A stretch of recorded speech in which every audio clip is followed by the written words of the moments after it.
sober affair.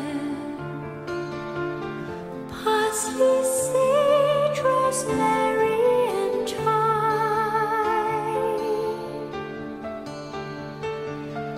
Remember me. Olá pessoal, bem-vindos ao Fator Paranormal.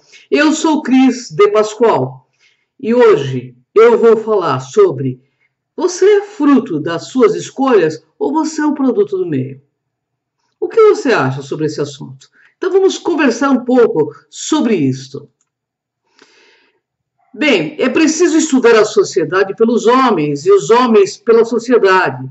Os que quiserem tratar separadamente da política e da moral nunca entenderão nada de nenhuma das duas. É o que Jacques Rousseau pensa.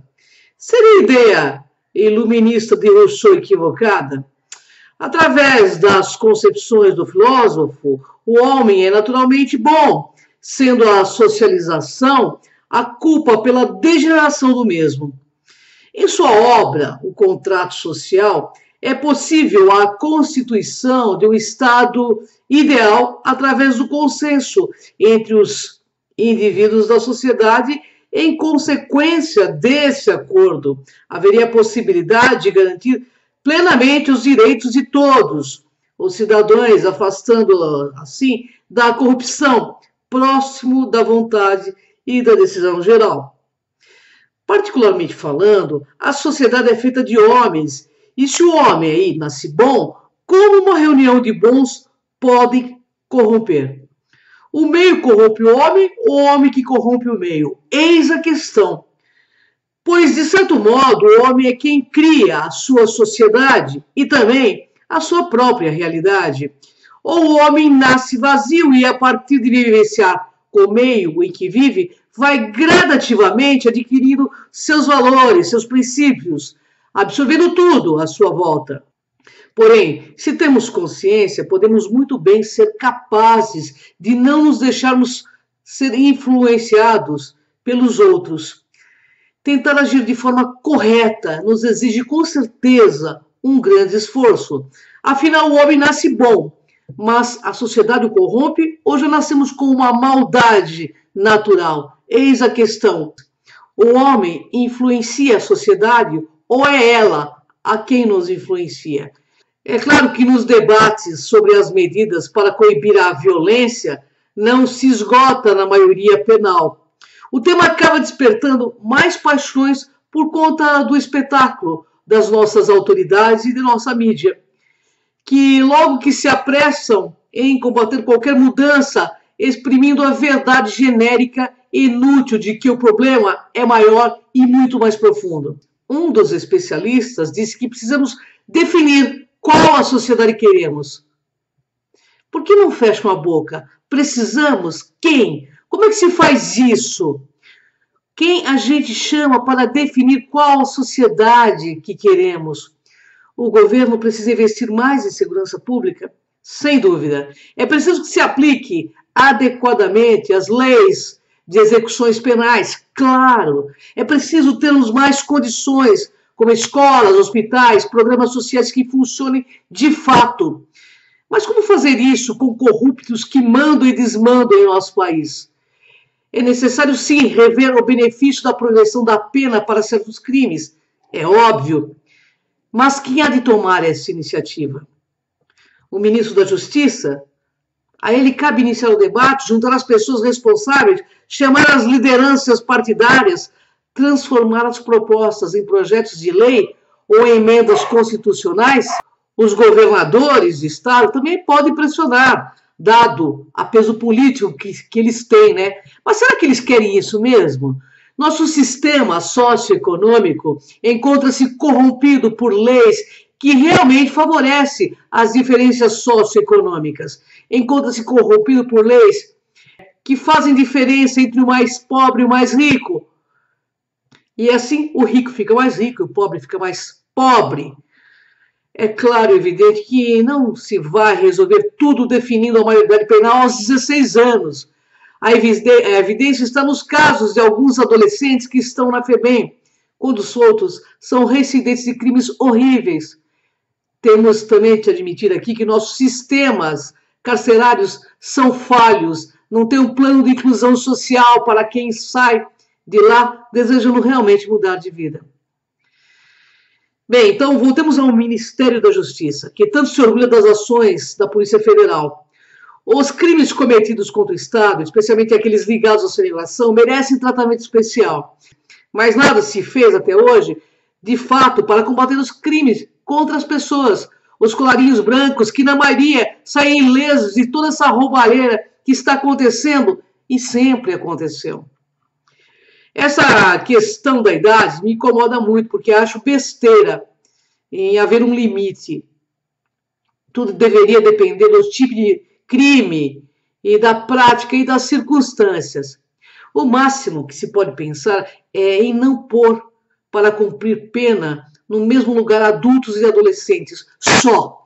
Mas os crimes de morte, evidenciando o ardil do assassino, tem de ter um período mínimo de reclusão, sim. Pouco importa a idade dos assassinos. Países inquestionavelmente democráticos são muito mais severos do que o Brasil neste particular. E por que o debate por aqui sempre trava? O debate trava aqui no nosso país por causa de um postulado ideológico, intelectual e até moral. As elites brasileiras se deixaram convencer pelas esquerdas de que o crime é fruto de questão social. A primeira pessoa a se ver livre da responsabilidade do seu ato é o criminoso. O dedo da acusação se volta invariavelmente contra a sociedade. Isso não vale apenas para os menores infratores, para os adultos também. A criminalidade exerce um enorme fascínio em nossos intelectuais, em nossos artistas, em nossos pensadores. No fim das contas, somos todos convidados a perdoar as famílias que não cuidam de seus filhos. A carência não teria deixado nas favelas apenas uma minoria, como se sabe, que é recrutada aí pelo narcotráfico. Imagine se fosse a maioria, né? Mas é o que basta para que os bandidos sejam então vistos como fruto passivo do meio social em que vivem. Não se sabe exatamente por que a maioria resistiu ao banditismo, mas se busca ter uma justificativa para explicar a adesão da minoria. Nessas horas, tenho sempre uma curiosidade. Repararam como os sociopatas nunca se tornam suicidas, mas sempre homicidas? Por que diabos os seus defeitos de caráter, resultados supostos de suas muitas carências, nunca se voltam contra a própria segurança, mas sempre contra a segurança alheia?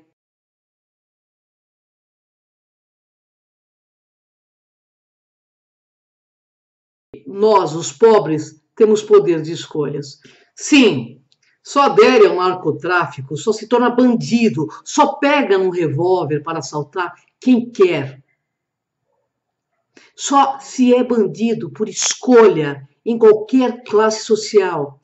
Eu também quero e desejo a afetiva aplicação da lei de execuções penais. Também acho que não se pode mandar para a cadeia, junto com bandidos perigosos, pessoas que cometeram pequenos delitos. Acredito sim que a aplicação de penas alternativas para crimes menores tem a sua importância. Acho fundamental que se invista em policiamento preventivo. Mas calma lá, não vamos inverter a lógica, não vamos começar a achar que uma boa maneira de combater o crime é pondo mais bandido na rua, prendendo menos. Em verdade, precisamos tirar marginais do convívio social, não aumentar a sua presença entre a grande população, que são homens de bem. E é essa a percepção da maioria esmagadora da população, inclusive nas favelas.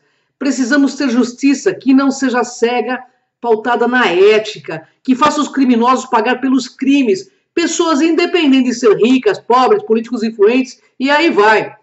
Noto que o jornalismo que integra essa massa crítica está disposta a condenar a sociedade, tanto aquele que mantém o planeta, quanto aquele que é culpado pela criminalidade. Desta forma, já começa a flertar com as origens sociais da violência, fazendo delas potenciais vítimas, a dar murros no peito, fazendo dizer, minha culpa, meia culpa. Estamos lidando mais com um problema prático, que requer uma solução, mas com o universo mental dos sociopatas, dos psicopatas, e aí vai. Nesse país de algozes e vítimas definidos pela ideologia, as culpas antecedem os fatos. São culpados o capitalismo, as empreiteiras, a ganância, o lucro, a terceirização. Tudo aquilo, enfim, que concorreria para esmagar os humildes e os pequenos. Mas há uma teia de problemas bem mais profundos. A tentação para que sejam declarados todos vítimas do sistema é imensa. Fiquemos assim no meio desse drama. Empreiteiros poderosos fazem acordos ilícitos, como está no jornalismo atual, desviando bilhões em contas fora do nosso país. Já os assassinos da periferia ou das elites dominantes existem para provar nossas culpas. Para arrematar, pessoal, o bandidismo no Brasil virou um valor cultural e está sendo oferecido de bandeja para a classe média, até em programas de auditório aos domingos. E está em curso uma espécie de afirmação da identidade da criminalidade. Ela está pronta para apontar contra nós o seu dedo acusador, quando não aponta o próprio revólver. Então, nesse programa, eu quero fazer aqui algumas reflexões da ética que abrangem esses aspectos da vida pública e das leis estabelecidas nos planos sociais para a nossa existência humana. Envolve aí questões ligadas ao direito, ao poder, à cidadania e à política, e abrange também aspectos da vida privada, analisando algumas questões morais de fórum íntimo ligadas a condutas e escolhas de indivíduos em nosso cotidiano, e são elas que determinam o modo como cada um convive consigo próprio e com os outros. As respostas filosóficas para as questões éticas variam no tempo e no espaço, e ainda assim apresentam uma característica fundamental que envolve a posição dos indivíduos em relação ao valor e às virtudes que são defendidos em meios culturais. Com isso, os filósofos investigam o que leva diferentes grupos sociais a se enfatizarem sobre questões e valores semelhantes, sem, claro, ignorar que os significados atribuídos a eles, nem sempre são os mesmos. Há filósofos que concebem o homem como um ser dotado de um senso moral inato, ou seja, da capacidade natural para avaliar como as coisas são e como elas deveriam ser. Alguns acreditam até que as diversas tendências culturais e aí individuais atuam sempre sobre a capacidade comum entre os seres humanos e são determinantes da formação do caráter e da personalidade.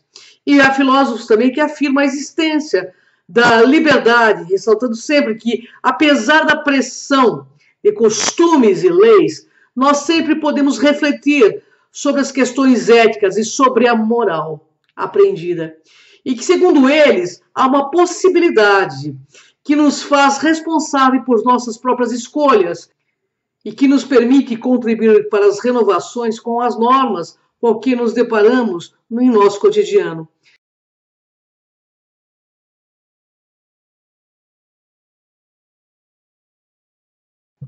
Assim, vivemos imersos no planeta das contradições. Podemos escolher o que nos tornarmos, sim. Ou podemos justificar que somos frutos do meio. A escolha é nossa. E não escolher também é uma escolha. Mas essa decisão cabe a cada um de nós e as consequências dessa escolha também. O futuro do planeta Terra está na palma de nossas mãos. Nós somos a maioria e nós podemos mudar tudo que está aí. Depende de estarmos atentos a quem somos e ao que viemos e o que desejamos modificar em nós para modificar o meio em que vivemos. Faça a diferença. Faça sempre o seu máximo melhor possível. Seja exemplo. Seja o seu melhor. Gratidão, pessoal. Até o próximo Fator Paranormal.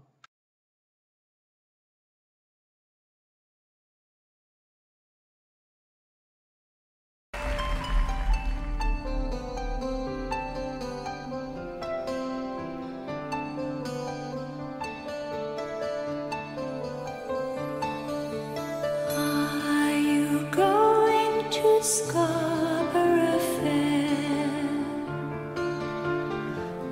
ghastly citrus